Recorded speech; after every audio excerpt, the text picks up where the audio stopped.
د کرنیزې پراختیا صندوق چارواکي وایي وروسته له دې بزګرو او د کرنیزو توکو سوداګرو ته د مضاربت او مشارکت له لارې پیسې ورکول کیږي څو په هیواد کې کرنیز سیستم وده وکړي او دغه سیستم لا معیاري شي. د یاد صندوق د عامل پلاوي مشر عبدالغفور غفاري نن په کابل کې خبریالانو ته وویل چې دوه نور اسلامي محصولات مشارکت او مضاربت چې د مسلمانانو په منځ کې د معاملاتو پیژندل شوي ډولونه دي رامنځته کړل.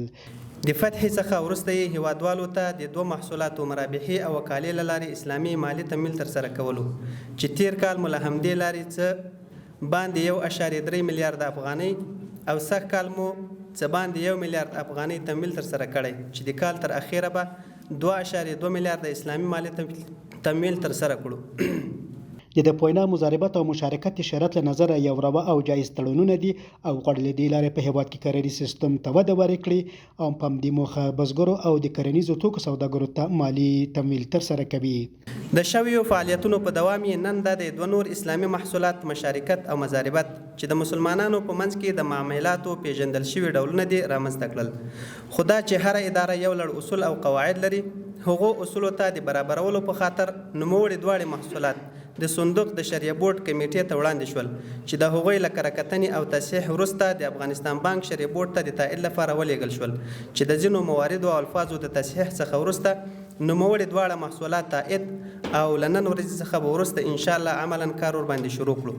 د کرنې اوبو لګولو او مالدارۍ وزارت مرستیال مولوي صدراعظم عثماني په نننۍ ناسته کې بزګرو او د کرنیزو توکو سوداګرو ته په خطاب کې وویل چې پیسې دوی ورکوي او داسې زمینې باید برابر کړي چې خلکو ته ښه کاري فرصتونه برابر شي.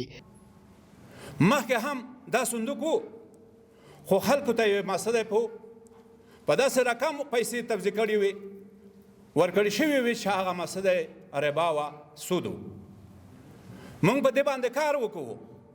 الحمدلله په درې کاله کې د مرابحې د وکالې مسله منځ ته راغله عام محصولات منځ ته راغلل.